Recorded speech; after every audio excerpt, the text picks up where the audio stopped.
For our next question, pabor ka ba sa impeachment ni Vice President Sara Duterte?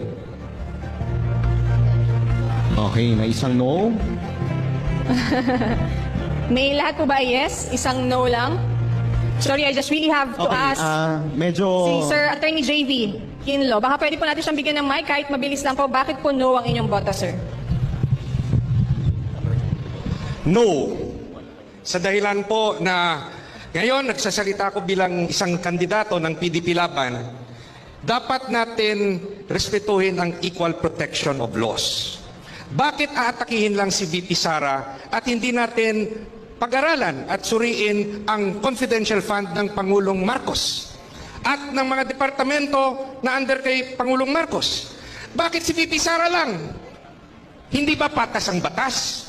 Kayo po na nagsasabing corrupt si VP Sara, ba't hindi nyo inaatake ang ibang departamento at si Pangulong Marcos? Patas ba ang batas sa inyo? Patas ba?